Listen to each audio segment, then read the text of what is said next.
What is up, guys? Eric here from Real Film Reviews, bringing you another movie review, this time for the new Christopher Nolan film, Dunkirk. Dunkirk is written and directed by Christopher Nolan of the Dark Knight trilogy and Interstellar fame. It stars Tom Hardy, Mark Rylance, and Kenneth Branagh. It tells the story of the evacuation of Dunkirk. All of the French and English soldiers were being evacuated out of the town following their loss in the battle for France in World War II. This is one of the most massive evacuations in military history, and it's such an important story because of how much of almost a simultaneous failure and success that it was. The first thing that I want to point out about this movie is the sound, simultaneously the score and then also just the sound design. Hans Zimmer's score is phenomenal in this film, and I will not be surprised at all when he gets a nomination at the Oscars next year for Best Score. And then along with that, the sound design of this movie is amazing. Everything is so loud. The bombings, the machine guns, all of that stuff. It shakes your seat in the theater, and it's awesome because it really helps pull you in, and you can feel, at least attempt to feel, what those soldiers were feeling when all of this was happening. Christopher Nolan directed an absolutely gorgeous film in this movie. It's probably the best directed movie of the year so far. I have to give him immense props for that.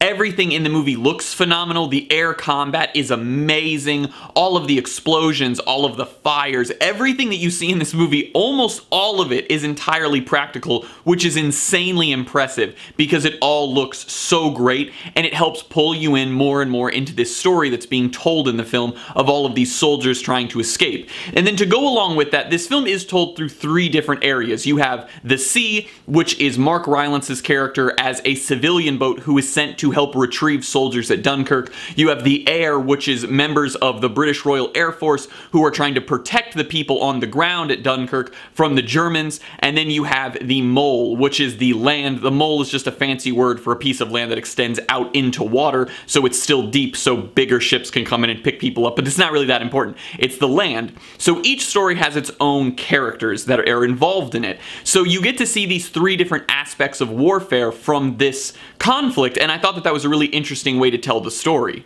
Mark Rylance and Tom Hardy, I think, give the two best performances in the film, but even then they're doing the best with what they have in the script. Everyone in the movie does a good job. No one does bad at all in the film. It's just there isn't a lot for them to really work off of from the script, which is a pretty big downfall of the film that I'll get to later. But I think the two of them do a very solid job. I know a lot of people are really interested in how Harry Styles does, and he's fine. His character doesn't play a huge role, but he's good for what he's on screen for. He's not like mind-blowing or gonna win an Oscar or anything, but you know, he was fine. And I also do just love the fact that this movie is being made, because Dunkirk is something that surprisingly is not really talked about in American schools. When we learn about history, it's American history, and we weren't in the war at the time that the Dunkirk evacuation happened, so you normally don't learn about it until you're maybe taking more specific classes in college or something like that, because this is rarely covered in like just regular history throughout high school and middle school. So when you bring it up to some people, they don't even know what Dunkirk is. So it's really interesting that they would make a film about this, because this is such a major event for the French and the English in World War II, and it's something that a lot of just average Americans don't really know a lot about. Now, my problems with this movie, there's a couple fairly small ones, and then there's one really massive problem. And we'll just start with the little ones and get them out of the way first. So, number one is that the audio in the film, while the sound design is great and the score is amazing, at times it's really difficult to understand what characters are saying with their thick accents, and then also to be able to hear them over all of the explosions and really loud things that are going on. I realize that it's supposed to help you feel more ingrained in the story, but when I watch a movie, I like to be able to hear what characters are saying in case it's going to affect what's going on, and I felt that that was a downfall in this film. This next one I might get a little bit of flack for, but it's the fact that this film is rated PG-13. I honestly think that Christopher Nolan, no offense to the man because he knows how to make a movie, but I genuinely feel like the PG-13 rating hurts this film, because it makes it so while you may have the really intense sequences throughout the film, they don't feel as gritty or as visceral or as realistic as I think was needed to help build even more of that suspense, and then to help really make you realize that shell shock that's talked about in the film at times, because the way that the action and the big sequences are portrayed in the film aren't very graphic, and I know that that might sound somewhat disturbing to say, but the reason that a sequence like the D-Day scene in Saving Private Ryan was so memorable and so many people consider that the greatest war sequence ever in a film is because it was so true to what really happened that day. The water in the ocean turned red from the amount of blood that was in it, the amount of people being blown up and shot and killed. That's the visceral aspect of it, and it's not glorified at all in that scene. That scene is utterly terrifying, but it helps you really see from that soldier's perspective what's going on, and this movie doesn't have that. It seems to sort of lose that aspect of grit and of suspense and of realism since it chose to have that PG-13 rating. Now, I did just compare Dunkirk to Saving Private Ryan, a film that most people consider to be the greatest war movie of all time, and the reason I do that is because I have seen many places and many critics and many just viewers of this film say that it could be the greatest war movie of all time. It is perfection. It's amazing. Now, I am not here to destroy Dunkirk. I did enjoy this film, and I'm going to give it a fair grade. However, I want to bring up the biggest reason why I don't think that this film is that great. I think that it is a very solid movie, but I don't think that it will be at the top of that list of truly great war films, and it's the characters. This film has an abnormally low amount of dialogue throughout the whole movie. Yes, there's dialogue between characters, but it is nowhere near as much as your average film would have, especially with this movie only being an hour and 40 minutes long. You would expect them to cram a lot of dialogue in there, but there is little to none, and while there are some characters that get backstories and a little bit of information about them, it's not a lot. And my interpretation of Nolan's reasoning for this is that he's trying to make this a group effort. He's not trying to have us focus in on one person or one small group of people and what they were able to do, but instead we get to see three different perspectives of this war and what each side did. And we don't need to focus on who specifically it was, but on the group effort that was there. This was a whole country. This was a whole world fighting against this evil. And I understand that. However, the suspense of a film is not built off of a group effort. It's built off of being able to be relatable to your audience, and that's exactly what this film was missing. There are no character building scenes for most of the characters in this film.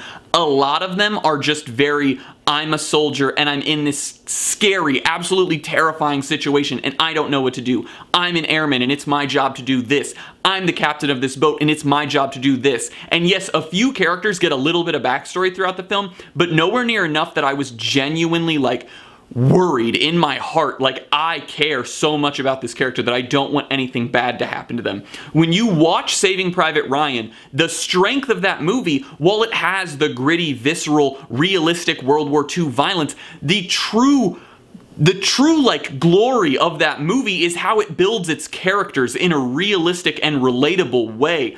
When you watch that scene of them sleeping in that church and Giovanni Ribisi's character talks about how his mom used to come home early from work sometimes and he would pretend to be asleep, and how he wishes he could just talk to his mom one more time, and how he wonders why he would pretend to be asleep instead of talking to his mom who just wanted to hear about his day. It hits you in the heart and you genuinely feel for that character. You want him to be okay. You relate to what's going on, and you can see how stressful this conflict is for him. That emotional connection is so important in a war film because most of us have never and probably will never experience what true horrors people that fight in war face. And when you watch scenes like that and you're able to understand this is just a normal guy who is there and he is forced to deal with all of these horrors, that's when you can connect with them. That's when you can understand, oh my God, that's just a guy that could be walking down the street and he's put into this terrifying situation.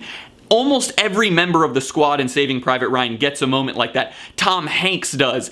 Almost everyone does in that movie, where you can relate to them and feel for where they're coming from and understand the fear that's inside of them with where they are. And Dunkirk really lacked that. It wanted to have this group effort of all of these people working together with one goal, but I never felt that true suspense, that true worry for these characters because I wasn't attached to them, because I didn't get to learn anything about them. I didn't get to know where they came from or what horrors they'd seen up to that point in the war. So it all just felt felt a little empty to me. And again, I'm not trying to tear down Dunkirk. I enjoyed this movie. It's very well made, but I just think that the script of it lacks so much in the element of the characters that I can't really view it as being one of the greatest war films of all time because I never had that connection. While every character in this movie shows bravery and resilience in the face of conflict and fear, I wasn't personally connected to them, and that's so important in a movie like this because it's so important for every person in the audience to understand why that person is there,